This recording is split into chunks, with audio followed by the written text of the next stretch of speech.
বাংলাদেশে মার্কিন যুক্তরাষ্ট্রের একটা সামরিক ঘাঁটি হোক, এটা আসলে কারা কারা চান? একটা পক্ষ চান হোক, আবার আরেকটা পক্ষ চায় না হোক। এখন বাংলাদেশ সেন্ট মার্টিন ইস্যু নিয়ে অনেকবার আমরা কথা বলেছি। সাবেক প্রধানমন্ত্রী শেখ হাসিনা বারবার কথা বলছিলেন। এখন আজকে আমি আমাদের বাংলাদেশের গণমাধ্যম ঢাকা পোস্ট আরও বেশ কয়েকটা এই খবরটা একটু ভাইরাল হয়েছে। আপনারা দেখেছেন যে যুক্তরাষ্ট্রের বাংলাদেশকে প্রয়োজন, হ্যাঁ, অন্য কারণে প্রয়োজন হোক না হোক, ইন্দো প্যাসিফিক যে ইস্যুটা আছে, এই ইস্যুটাতে বাংলাদেশকে কিন্তু দীর্ঘদিন যাবৎ যুক্তরাষ্ট্র চাইছে কানেক্ট করতে। এখন বাংলাদেশ কেন কানেক্ট হয় নাই? মেইন কারণ হচ্ছে চীন। যুক্তরাষ্ট্রের সাথে আমাদের কূটনৈতিক সম্পর্ক যতটা ভালো, তার চেয়ে বেশি কিন্তু চীনের সাথে ভালো ছিল আওয়ামী লীগ সরকারের, বা এমনিতেও চীনের সাথে বিএনপিরও কিন্তু এখনও সম্পর্ক ভালো। আপনারা যারা একটু পলিটিক্সটা বোঝেন আমার থেকে ভালো, তারা কিন্তু বিষয়টা আজ করতে পারছেন। এখন হঠাৎ করে যুক্তরাষ্ট্রের ইউএস নেভাল ইনস্টিটিউটের একটা কলাম নিয়ে এই মুহূর্তে তোলপাড় চলছে। এই কলামের ভাষাটা যদি আপনি বুঝতে পারেন, ঠিক গণমাধ্যম যা লিখছে আমি আপনাদের সামনে উপস্থাপন করছি, এক বিন্দু বাড়াইয়া বলছি না। এতে বলা হয়েছে যুক্তরাষ্ট্র যদি বাংলাদেশের সামরিক দিক দিয়ে পা রাখতে পারে, তাহলে তারা চীনের বিরুদ্ধে আরেকটি শক্তিশালী অবস্থান নিতে পারবে, যেটা তারা দীর্ঘদিন চাচ্ছে। কারণ আমাদের এই রেজিমের মধ্যে তারা আপনার যে কোয়াড অথবা ইন্দো প্যাসিফিক যে নামে চিনেন, এই যে একটা টিম তৈরি করছে, এটার মেইন রিজন হচ্ছে কিন্তু চীন। ভবিষ্যৎবাণী বলেন, সামরিক ক্যালকুলেশন বলেন, সবাই বলছে যে 2026 অথবা এর পরবর্তী সময় আমেরিকা এবং চীনের মধ্য দিয়েই তৃতীয় বিশ্বযুদ্ধ অথবা আধিপত্য বিস্তারকারী আরেকটা শক্তির উদ্ভব হবে, আর সেটা হবে চীন। যুক্তরাষ্ট্র সেই লক্ষ্যে তারা কিন্তু বিভিন্ন সময় বক্তব্য দিয়েছে, এমনকি তারা তাদের সার্বিক বিশ্বজুড়ে যে অ্যাক্টিভিটিস, সেটা কিন্তু তারা চালিয়ে যাচ্ছে। আজকের দিনে আপনি সৌদি বলেন, দুবাই বলেন, কাতার বলেন, বাহরাইন বলেন, হ্যাঁ, আরব রাষ্ট্রগুলা বলেন, নন আরব রাষ্ট্রগুলা বলেন, সব দেশে কিন্তু আমেরিকা একটা টেকনিক্যালি ঘাঁটি করে রাখছে। এখন বাকি আছে এই অঞ্চলটা। তো এদের এই কলামটার মধ্যে এখানে যে বিষয়টা আসছে, তারা বলছে যে এছাড়া যুক্তরাষ্ট্রের নৌবাহিনীর লজিস্টিক্সের জন্য এদের যে মালামাল বা আরও আছে, এবং ইন্দো প্যাসিফিক অঞ্চলে অন্যান্যদের কার্যক্রমে বাধা দিয়ে যুক্তরাষ্ট্রের লক্ষ্য অর্জনে এটা সহায়ক হবে। বাংলাদেশকে ইন্দো প্যাসিফিকে তারা যে কোনো মূল্যে চাচ্ছে। কলমটিতে আরও বলা হয়েছে, কলামটিতে বাংলাদেশ নৌবাহিনীর সঙ্গে কাজ করে মার্কিন সেনারা এসব ঘাঁটি ব্যবহার করে চীনের প্রকল্পগুলোর উপর নজরদারি চালাতে পারবে। এছাড়া বাংলাদেশের অবস্থান বঙ্গোপসাগরের খুবই গুরুত্বপূর্ণ জায়গাতে হওয়ায় এটি ব্যবহার করে মালাক্কা প্রণালীতে তারা টহল দিতে পারবে। এই প্রণালীটি চীনের অর্থনীতি এবং শিল্পের জন্য খুবই গুরুত্বপূর্ণ।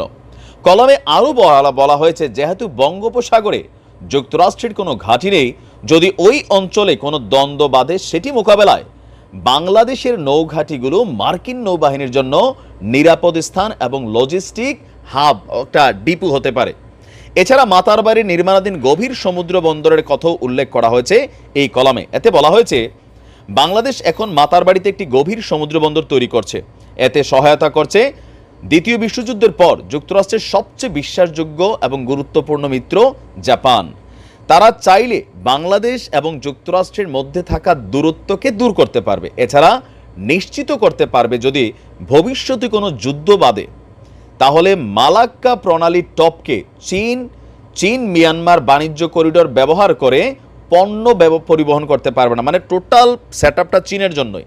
এতে করে বঙ্গোপসাগরে চীনের বিরুদ্ধে সুবিধা আদায় করে নিতে পারবে যুক্তরাষ্ট্র। কলামটিতে আরও বলা হয়েছে, বাংলাদেশ যুক্তরাষ্ট্রকে আপনার চীনের বিরুদ্ধে লং রেঞ্জ আইএসআর গোয়েন্দা নজরদারি এবং নিরীক্ষা সুবিধা দিতে পারবে। মানে এটা তাদের একটা কলাম বা প্রতিবেদন বা মন্তব্য হিসাবে আসছে। এটা কার আসছে আমি আবারও বলছি, আমি সেম টু সেম বলছি আপনাদেরকে লাইনগুলা, ইউএস নেভাল ইনস্টিটিউটের একটা কলামে এই তথ্যগুলো আসছে। এখন এটাকে আমাদের ধরেন ব্রেইন ওয়াশের দিকে নেওয়া হচ্ছে যে কেন আমেরিকার সামরিক ঘাঁটি বাংলাদেশে দরকার। তবে আমি ব্যক্তিগতভাবে আমার জায়গা থেকে বাংলাদেশে মার্কিন যুক্তরাষ্ট্রের কোনো সামরিক ঘাঁটির পক্ষে না।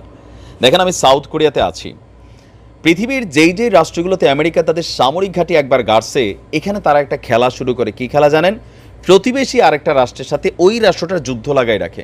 কেন লাগাই রাখে? যেন যেই রাষ্ট্রে তারা আস্তানা গাড়ে, ওই রাষ্ট্র কোনো সময় তাদেরকে এই কথা না বলে যে তোমরা চলে যাও। আপনি আরব রাষ্ট্রগুলো দেখেন, একটা রাষ্ট্র আর একটা রাষ্ট্রের সাথে মিল নাই, আর যার সাথে মিলে মিডলে আছে মার্কিন যুক্তরাষ্ট্র। কারণ কি? প্রত্যেকটা আরব রাষ্ট্রে যারা সামরিক ঘাঁটি গাইরা আরবদের যেমন কন্ট্রোল করতেছে, মার্কিন যুক্তরাষ্ট্রের বাহিরে যে কোনো সিদ্ধান্ত নিতে পারতেছে না, ইসরায়েল ইস্যুতে কথা বলতে পারতেছে না, ফিলিস্তিনের পক্ষ নিতে পারতেছে না। কেন?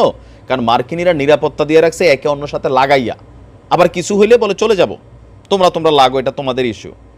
তো মার্কিন যুক্তরাষ্ট্র এমনি বন্ধু হিসেবে ভালো হইতে পারে, কিন্তু সামরিক ঘাঁটি যদি একবার গাড়ছে, তার মানে এদের নজর সেন্ট মার্টিনের দিকে ছিল, আছে, অথবা সেন্ট মার্টিনের বিপরীতে মাতার বাড়ি হোক, যেই বাড়ি হোক, কোনো না কোনো এক বাড়িতে কিন্তু এরা আইসা ঢুকার চিন্তা করতেছে।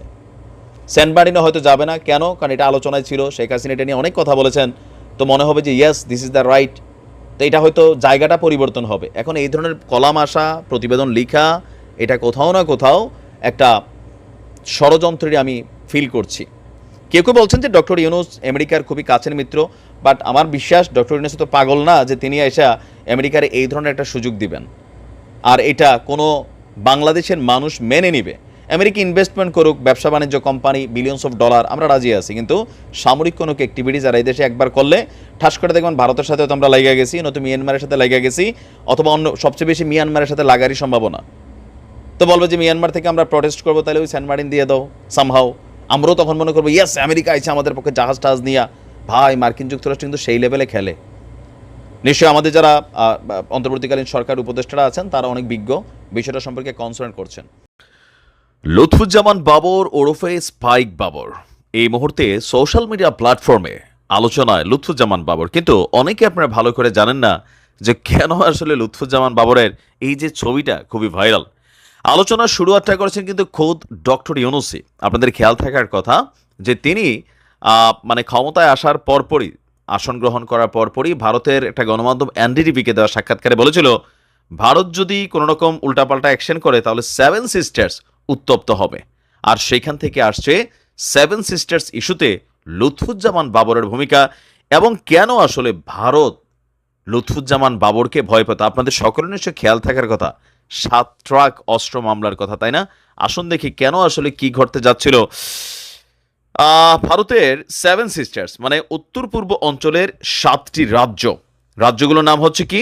ভারতের অরুণাচল প্রদেশ, আসাম, ত্রিপুরা, যেখান থেকে এখন বন্যার ইস্যু হচ্ছে, নাগাল্যান্ড, মণিপুর, মিজোরাম এবং মেঘালয়। বেসিক্যালি এই 7টা রাজ্যকে একত্রে বলা হয়ে থাকে সেভেন সিস্টার্স। তো অনেকে ভাবেন যে লুৎফুজ্জামান বাবর হচ্ছে ভারতের কাছে মোস্ট ওয়ান্টেড একটা নাম। লুৎফুজ্জামান বাবর সেভেন সিস্টারে একটা বিদ্রোহী দল বানিয়ে ভারতকে অস্থিতিশীল করতে চেয়েছিল, আর চীন পাকিস্তান মিলে ভারতের যতটুকু ক্ষতি পড়তে পারেনি তার চেয়ে বড় ধরনের ক্ষতির দিকে এগিয়ে গিয়েছিল লুৎফুজ্জামান বাবর। 2004 সালের ঘটনা, আপনাদের খেয়াল আছে, 10 ট্রাক ভর্তি অস্ত্র, গোলাবারুদ, রকেটের লঞ্চার নিয়ে ভারতে পাঠাতে চেয়েছিলেন তিনি।